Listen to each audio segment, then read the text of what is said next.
Good afternoon, everyone. This is John York, and this is a follow-up video to our initial Institute for Global Entrepreneurship workshop session 1. And this is to go in a little more depth relative to discovering the customer with a focus on interviewing and questions. I think there's 3 take-home messages that you should be able to walk away from this video around interviewing. First, what does that mean? It's the customer. Duh. Okay, so you need to understand that it's not about the product, it's about the customer and the customer's problem. Goob.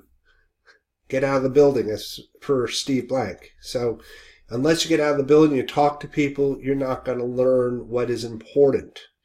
Third one is no gigo, which means basically no GIGO, or no garbage in, garbage out. So you need to have a plan, you need to have good questions, you need to have the right people to get the right data. So those are your 3 take-homes that are there, and off we go. So question number 1 is, what's the top mistake that startups make? And if a survey that has been done has shown that the top mistake is 1, building something that no one wants. Okay, and this is very, very critical. It's a lot of folks don't realize that they build a product, but if no one buys your product because you don't understand what people's needs are, your customer needs, your customer desires, your customer pains, then what's going to happen is that your product won't move, you won't make money, and so your company will have to shut down because of lack of cash flow. So remember what our focus is. Our focus here is about discovery. And what is critical in doing this process is doing interviewing. So what we are going to be focusing on is, in this phase of customer discovery, is understanding, do we have the right customer and right needs? Later on, we will be doing some validation testing, some of which might involve some interviewing, but realistically, the core area that we want to do is we want to find the value, and then we want to nail it. So customer discovery, critical, is getting out of the building and talking to customers. So, and related to this is when we understand what the customer wants, okay, and this is going to be very, very critical. So I just use this as an example, is, here, how the customer explained it, but all the different players within an organization, how they interpret it, plus consultants, okay? But the reality is, this is what the customer wanted at the end of the day, was the tire swing.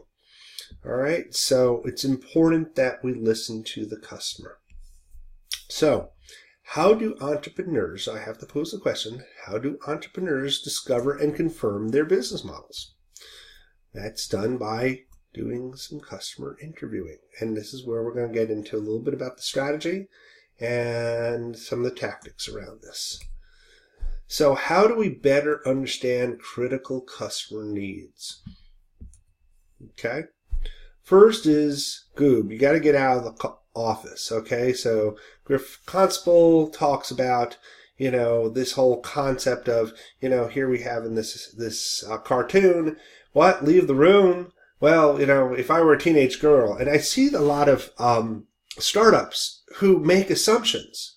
And the operant question that we as educators, as investors, and even as entrepreneurs and consultants will ask us, what data do you have? What did you hear? How many interviews did you have to make the right decision here? And to make the right decision that this is the need that we need to address, and this is the right product. And so I find one of those challenging things is that folks don't get out of the office, and they do not get out of the building to talk to people. Oh yeah, we'll do secondary research, or we'll run a survey. And as we talked about the value of surveys versus interviewing, surveys give us quantitative data, but don't allow us to move into different directions based on what we pick up in the customer. Second of all is we don't pick up on what we call nonverbals, which are very critical. So I'm going to quote, I think, someone who I have a lot of respect for, Scott Worthy, who is Vice President of M4 Market Research. He's taught at Berkeley. I took a great market research class that was transformational with him. He also teaches at Michigan State. And what we talk about is we got to get out and we got to do the painful interview. We've got to be able to catch people and get into understanding what are their points of pain, such as the soccer players post-World Cup as they exited from the competition. And in this, we've got to make sure, as we do the painful interview, that we have empathy, that we put ourselves in the customer's shoes. And in essence, as we walk a mile in her shoes. But the reality is that we understand if we're thinking about our product and we have our biases, then what's going to happen is we're really not going to understand what is driving their pain or their desire. And so what is critical, and this is something that we've noticed in a lot of interviews and interviews that have come back, is that we don't get the right customers. And so it's critical, as you can see in Constable's cartoon here, is like, well, how did your customer? Well, I learned from the Bridge Club that our dating apps should have a rotary phone version.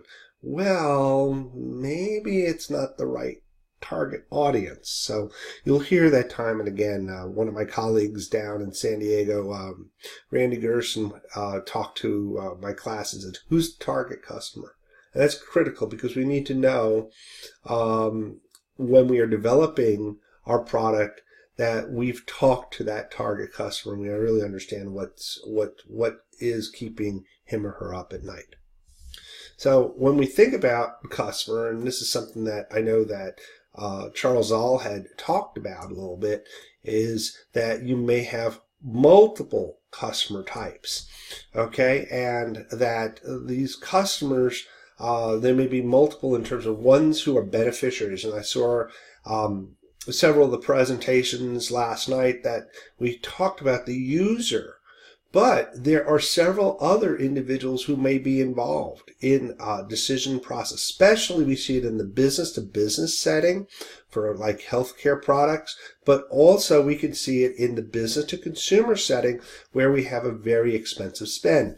So while the clients of the architect here for a home remodel, okay, will listen to the customer recommender or the influencer being the architect, okay, there may be influencers such as the client friend, and there may actually be a saboteur, someone who has an alternate way of doing the remodel. And then there is the ultimate decision maker. It's the person who usually holds the purse strings. And this is critical because a lot of times we go and we interview someone who's going to benefit, but we forget about what I call the decision maker. And what we might want to think about concept-wise is we call it push-pull. What I mean by push is that your product has to go into a channel, and that channel could be wholesale or retailer, okay? Or if there may be a decision maker that allows for, okay, we can consider this in the mix of products that are here because you've passed, e.g., the financial test. So sometimes a decision maker might be a formulary committee, for instance, okay, or a wholesaler, etc. And then you have a person who polls, and that may be the user that is there. So we have to keep those things in mind in terms of multiple customers. And so when we do those interviews, that we just don't rely on the beneficiary or the person who would be the user, but other individuals that'll be involved with the acquisition process. And we need to ask the right questions. So as you can see in this other cartoon, here we're trying to get through and de-risk a particular value proposition, but all of a sudden we're at, can you give me comments on the packaging? You know what? I've seen this so many times where they throw out the product. I want your opinion on this. No. You don't in your interview go and talk about your product. It's not about you. It's about the customer. And you want to fall in love with the customer, and you want to fall in love with the problem of the customer or the desire of the customer.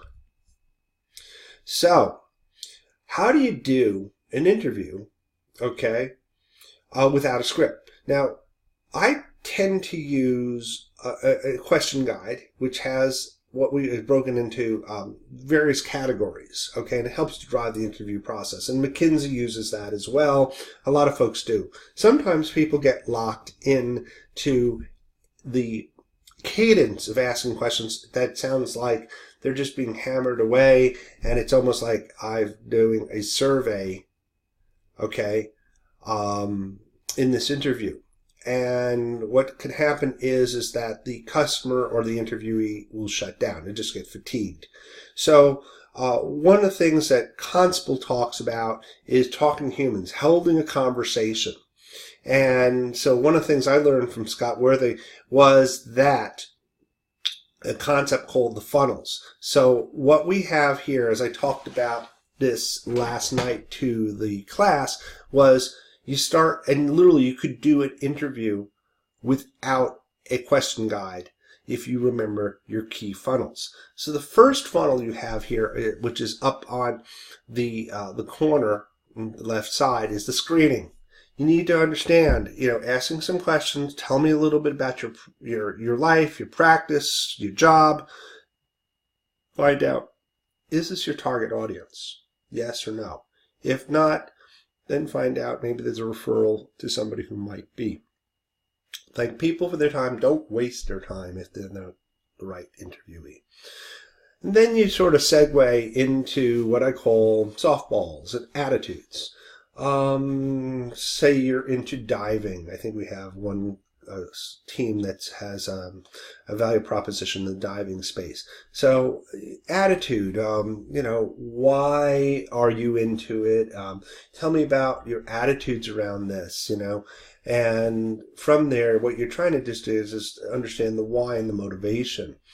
But then you want to segue then into experience. So tell me about your experience. Tell me a day in your life, okay, that you have had, or an afternoon that you've been out diving, etc. What skills, what resources, get people talking about that, or walk me through how you did that process. So those are great questions that fit into what we call the experience. And we use that to set up what we call the pain, or the job to do, as Clayton Christensen talks about. We're looking for the job to do. And so that's where you might ask pain point. What frustrates you? Do you ever get annoyed about something in your job? Specifically, like if we look at sharks, okay, you're a surfer, etc. Do you ever get worried about sharks that are in the area? Okay, is it in your top? Then you drill in. No, yeah, it is. Okay, I don't want to get bit by a shark, but let's ask a little further. Let's dig. Is it in your top 5 concerns? Okay, yeah, it is. Okay, well, maybe let me dig a little deeper. Do you see it as number 1 or number 2? And they said, yeah, it's actually pretty high up there. I said, so is it number 1? Yeah, it is. Well, how different is it from number 2? How wide of it? And have you done anything about it? Have you jury-rigged up a solution? So what you're trying to do is define how much of a pain it is, or how much of a desire it is, and why do you bother doing something? Why does it bother you? Okay? And you might even say, geez, when you've run into that pain, what's the implications of that? So here you're throwing some questions to sort of just characterize the pain and really get in there. Allows you then to set up the next, which is getting into how do you address the job to do? Okay? And that might be, I came up with a sound system that, I put on my surfboard that sends sound waves that scares the sharks away. Oh, that's pretty cool. Okay, has it worked or not? Every other time I get, and then the sharks still come on out. So it's not really been, but I've learned some things. Oh, that's great. Well, that's interesting. Is anybody else doing? And what you're trying to do is find out if they've done something or they've used something, and how well it has been in terms of solving the problem. And people who really bother about this stuff will figure out a potential solution. It may not be the perfect, but they're doing something because it bothers them. And then I'll go into say, okay, well, maybe you want to share with me some of your thoughts around if you were the president of this company, or you were designing something, or you had a magic wand. What would be the minimal feature set that would be? What would it look like? Or you might give them a blank piece of paper and just draw me out what you think might be ideal. Or what we do in an exercise over an entrepreneurship class is we give them a wireframe. Everybody's familiar with an iPhone, okay, and just draw out what the app interface would look like. Okay, so what you're doing, you're getting them to start thinking about the solution, giving you sort of customer requirements. And then based on that, you might then segue into valuing questions, which are, does it address the job to do? How would you use it? How important is this? And, if you look at valuing, you might go and pivot back to the job to do problems and saying, you've addressed this. Well, how much does it cost you in terms of time and money? And the beautiful thing about those questions is it allows you to start valuing in terms of how much of that pain and how much of the cost, which down the line could be very helpful in terms of as you build your revenue model or price out your product. And then I usually stop. I don't tell about my product here. Okay, and say, hey, can I get with you? Maybe if doing some further interviews, I might have something that I might get your opinion on a little later on. Okay, so the funnels are valuable because literally here, I've walked you through an interview and I've had no defined questions that are on a list. I just now start responding, but I know that I have these core funnels that I'm moving the interviewee through, and I'm engaging them back and forth in a conversation. And I do that, all of a sudden that discussion, which might be 5 or 10 minutes, go out to 20, 30 minutes. And I usually close it up with 2 questions that I'll ask later on. So you'll hear about that. But let's talk a little bit about questions. So the journalist 5 are essential. Okay, you should always have who, what, when, where, why. I used to have a writer who was a journalist. He was an optometrist who became a journalist. He asked all these questions. I said, why? He says, well, I got to be able to tell the story. How could you not? I says, well, yeah, that's a good point. But of these, which is the power question? And the power question is, what do little kids ask all the time? All right? Why? Why? Why is why important? It's a power question because it defines motivation, defines pain. It allows you to tag on to closed-ended questions. It's a wonderful. But furthermore is you can use why in a series of 5. And the 5 whys, okay, allow us to get to the root cause of a problem. So I use an example of with some of my students. They come in late in class and I start, well, why did you come in class? Well, I missed the bus. Okay, well, why did you miss the bus? Well, I got out of the house late. Well, why'd you get out of the house late? Well, I got up late and got a shower late. He says, why did you do that? Well, because the alarm clock went off late. Or I didn't hear the alarm clock. Well, why did that happen? Well, I was out late over at the Frog and Peach on Higuera Street.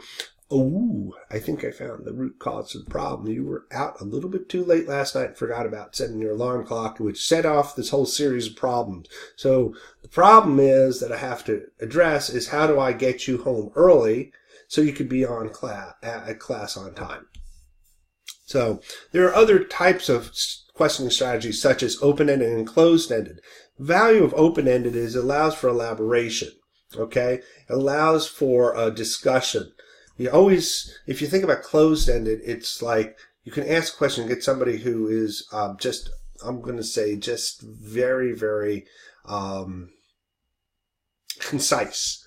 And what they will do is go, yes, yes, no, maybe, okay? And that doesn't really give you much. So the open-ended allows for elaboration, but what you have to watch for is folks who duck that question. Okay, we see that a lot with our politicians or those who now move it into an alternate issue or area, and we call that going off the reservation. We sometimes see that in our Q&A and discussion sections that we have, where we start asking questions that may not necessarily be within the domain construct of a session. We may be talking about customer discovery, and then we'll also get questions on intellectual property. So we need to bring people back on to focus on reservation, but we have to listen, because sometimes those going off the reservations can provide some valuable insights. So you have to really be attuned to what's going on in the discussion. But you can use, closed-ended. And where would you use closed-ended? I wouldn't use yes, no, but if I were to use where I want to put a punctuation point on an issue or whatever to tie down, then I might then add why. So yes, no, but why? Help me understand your thinking here, to clarify the rationale behind it. And actually what it does is it opens the door back up for discussion rather than throwing it into somebody's lap and then putting a punctuation point, putting somebody into the corner, which we don't want to do when we interview. Alternatively, you can be able to use a rating scale, and offer choices, rank order, etc. And then drill downs. And drill downs allow us to show active listening and grab on to nuggets. It's these opportunities to really focus in on and egg on for clarity. And also is, again, showing good listening skills is to repeat or parrot. And then there are times where you use the yes, no to clarify. E.g., one time when we had changed the scope of work for Moffitt Cancer Center working with the COO, we said, hey, Jack, are we aligned or not? And it was very clear, yes or no. And so we want to do that to define, are we on target or not? And I did tag into a why to understand rationale. So some other useful questioning strategies you should be thinking about. So here's some images. One, boomerang. What's a boomerang? Boomerang is a classic sales technique that we use, but can be used in interviewing where you get a question back to you. You can throw back the question. You can throw within the other to help clarify, buy time, etc. Two, I'd like your opinion. I'd like your thoughts on this topic. People like to be put up on the pedestal around that. Third is what my wife loves to do is have people sit in your seat or step in your shoes and maybe be a little empathetic. I'd like you to stand in my shoes here to understand how would you feel if you were in this position. It helps people be a little more empathetic. And please help me understand, which is another way of asking why. And while we're doing this, we're being active in listening. Unlike this gentleman who is like, totally didn't listen to what the idea, and just talking about his stuff. The thing is that when you gotta be watching. Is the person engaged, is nodding, leading in, or are they closed up? Body language is very key. Tone of voice, eye contact is very critical. You need to make sure you're not talking too much so you're being able to listen and be able to watch. And at the end of the day, you're not supposed to be pitching. Just a quick note about tools. We mentioned this last night. This is the tool that you have to write up your summary, which is the single interview summary, single debrief summary, to be able to get at outputs. What we are looking at are functional, emotional, which is very, very important. The emotional component, the social component is very important as well, which can be put on the other. But when we put a summary together for our debriefs, what might be very helpful is, if you have 30, is how many did you have? What types of customers? Was it a buyer? Was it a beneficiary? Is there a particular type of persona? Was this a hockey mom? Was this a NASCAR dad? I don't mean to put people into, but we do this in the advertising business, is to be able to define the persona, so that we could then go define where they're going to hang out, and then also define what type of message and execution. But it's important in terms of when we are learning from customers in terms of, okay, they're going to need this type of product. It's going to be teed up this way. And what we want to know is, what did we learn? And what do we hope to apply to our business model canvas, our value proposition canvas, and ultimately our MVP? And if we made a pivot, and why? So, when you do questioning, you have to remember that there are biases. And believe it or not, there are two of us John Yorks who actually, we've been both at Cal Poly. John L. York, Professor York, was one of the reasons why I went to Poly. He recruited me into the entrepreneurship teaching team. And I had read a paper by him about 4 years ago. I was writing another paper on pitfalls in lean.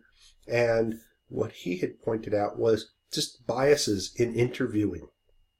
Selection, the 3 F's, friends, fools, and family. Confirmation, which is basically very common with startups and with many executives, that you're asking the questions and gathering information just to confirm your own bias, which is not going to help you. Generalization, where you might have a few, which is an N of 2 or 3, and then try to generalize to a larger audience. Or we call it the fallacy of the hot hand. And then there's overconfidence and optimism, which is, because of those, tends to blind you to what might go wrong. And you should always have what might go wrong or devil's advocate approach in the midst of that discussion. And acquiescence, which is where someone just says, like, all right, I give up. I'm just going to give you the answers you want. They're fluffing you. They're not giving you the truth. And that's what we're looking for at the end of the day. So with that, I talked to a book that Rob Fitzpatrick has written that deals with really folks that are close to you who might not necessarily make the best interviewees. And what he was getting at was, if you're pitching out your idea, you can get fluffed. So instead, get people to talk about their life, ask about specifics in the past, rather than opinions about the future. Talk less, listen more. And make sure you deflect compliments and anchor that fluff. You get some fluff there, you need to drill down. You need to understand and dig beneath the ideas. And you know what? To help set you up, if there's trivia, make your interviews more productive, is Google for it. So secondary research versus your sets up your primary research. And in this book, there were about a dozen questions in the early chapter that were brought in. And I think it's good to be able to identify that not all questions are great questions, and that some are poor questions, such as the first 4 of this list are not really great questions and really do need to be fixed. Number 5 is an okay question. Okay, but I would probably reframe it in terms of the magic wand, or use the blank paper technique to get in terms of customer requirements. But if you look through 6 through 12, these are really good questions, because they get at motivation, they get you thinking about, if this happened, what would be the implications. Walking me through the last time that happened is great in terms of the experience or the pain. What else you have tried, tell us about motivation, tell us that I've jerry-rigged something. Where does the money come from is critical to understand if this is a beneficiary or if this person is the payer. And if not, for instance, we had one team that was working and going to interview lifeguards. We said, well, you need to find out who they're going to report up, where they're going to get budget from, because you need to interview those people as well. And the last 2 are most critical when you end a conversation, which is, who else should I have talked to? And last but not least, is there anything else I should have asked? I did this actually with a physician who was a psychiatrist, and he ended up, at the end of the day, taking a conversation which was only supposed to be 30 minutes and ended up extending it another 45 minutes. So this gives you sort of a sense of what are good or not from this book, but I think you can layer them into the funnels that we talked about. So at the end of the day, hopefully you've gotten some some insights relative to questionings. Okay, it's about discovering the right customer needs and delivering the value prop. Remember the take-home points that I talked earlier about. 1, okay, it's the customer, duh. 2, get out of the building. You're not going to talk to customers, so you stay in the building. You need to physically get out there and talk to people and see people live. And if not live, at least, visually connecting up via Skype or, some other type of software to see reactions. And the last is no GIGO. Have a plan, have a strategy, make sure you have good questions so you don't have garbage in, because garbage in is going to get you garbage out. So anyway, have a great week. I certainly hope that this quick video has helped you out. It's gone a little bit longer, but I know questioning techniques are essential. And with that, it's sort of like if you have good questions, good techniques, it's like having a parachute that's going to work. You know you're going to land safely. Okay, anyway, have a great one. I'll see you on Tuesday next week and Thursday next week.